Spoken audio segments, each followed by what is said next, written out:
Prime Minister, thanks for joining me. Good to be on the program. Back home, straight into a flood disaster. You were on the ground in Sydney yesterday and confronted by a frustrated resident. How did that feel? Oh, people are frustrated. People in the Richmond Hawkesbury have been through 4 floods in 18 months, and prior to that they were affected by the bushfires. People are incredibly frustrated. It's a really tough time, and myself and Dominic Perrottet were there to listen to people's concerns. Now, I know Angus Taylor has criticised your international travel. The Premier has obviously defended you with that. But can you see how some people might be frustrated, or was there any particular time you thought maybe I should come home a bit earlier? No, as you know, you were on the trip. No journalists on the trip raised that before I headed into Ukraine. And I did that on Saturday at lunchtime. At that time, there weren't the disaster that evolved in the day after and during the beginning of this week is still unfolding. I went into Ukraine with an electronic blackout. We didn't have phones, we didn't have the internet. I did that out of duty to Australia. Australia has been the largest non-NATO contributor.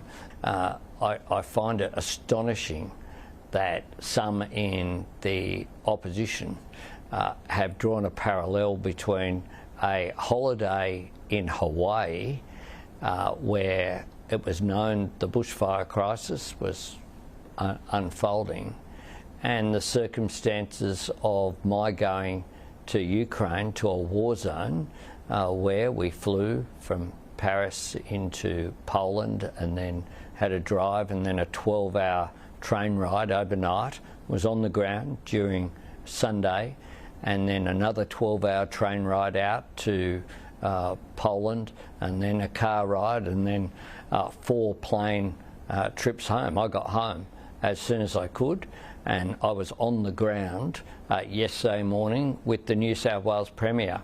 The truth is that I just find it extraordinary and beyond contempt that people like Angus Taylor have been prepared to make the comments that they did.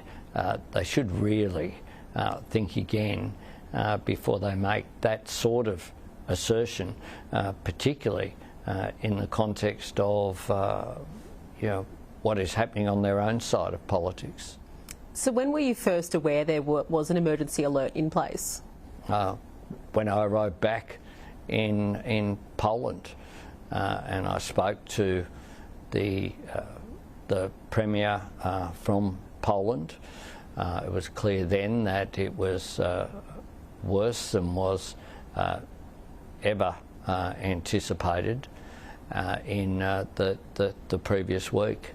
So the SES, though, put out its emergency alert for 10 communities in the Hawkesbury Nepean area some 4 to 5 hours before you headed off to Paris.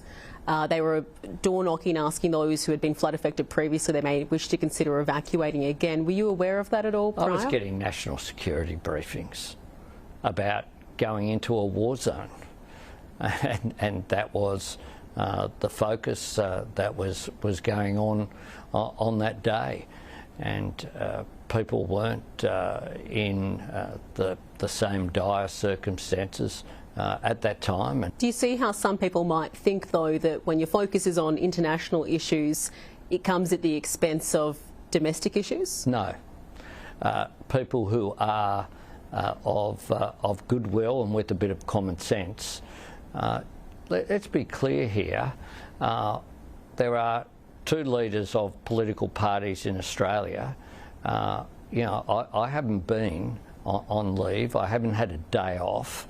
I've been working very hard, and not a single journalist and a whole lot of the press gallery were there with us.